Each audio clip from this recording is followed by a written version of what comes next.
ये बात अगर आपने जान ली ना, तो आपको बिल्कुल भी कभी कोई दिक्कत ही नहीं होगी। आपको पता है यार, मैं ऐसे ही कल ट्रैवल कर रहा था एक टैक्सी के अंदर, और टैक्सी में 2 लोग बैठे हुए थे, और 2 लोग आपस में पता है क्या बात कर रहे थे? एक बहुत अमीर था और एक बहुत गरीब था। तो ऐसे ही वो कुछ ना कुछ बातें कर रहे थे, तो एक बात ऐसी थी जिसको मैंने सुना, और सुन कर के मुझे पता चला कि what is the value of money. उस टाइम मुझको पता चली कि उस एक पैसों की वैल्यू क्या होती है। सो यार, वो दोनों आपस में बात कर रहे थे कि एक अमीर आदमी कह रहा था कि यार कोई ऐसी दुकान बताओ जहाँ पे मैं अपना फटा हुआ जूता सही करा सकता हूँ। तो वो जो गरीब आदमी था, उसने उससे कहा कि भाई आगे चौराहे पे एक दुकान है, पर उससे मत कराना, वो आदमी सही नहीं है। उस गली के अंदर चले जाना, वहाँ आदमी पैसे सही लेता है। तो फिर उस आदमी ने कहा कि जो अमीर था उसने कहा कि मैं तो पहले ही रेट तय कर लेता हूँ, 100-50 रुपये में कौन लड़ाई करता है, मैं तो 10-20 रुपए के लिए कुछ से कहता ही नहीं हूँ।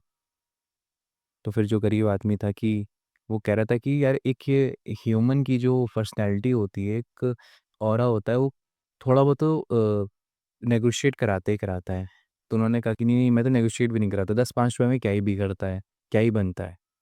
तो फिर उस दिन उसको एक चीज़ पता चला कि एक अमीर आदमी के लिए 10-20 रुपए बिल्कुल मायने रखते हैं, पर वही गरीब आदमी के लिए वही 10 रुपए बहुत मायने रखते हैं।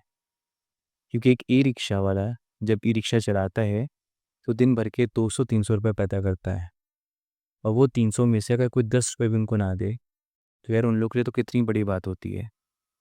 और ये तो बहुत छोटा एग्जाम्पल है।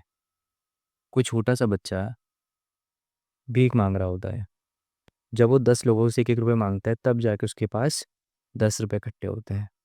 मतलब 10 लोगों से मेहनत करता है वो, तब जाके उसके पास 10 रुपये इकट्ठे होते हैं।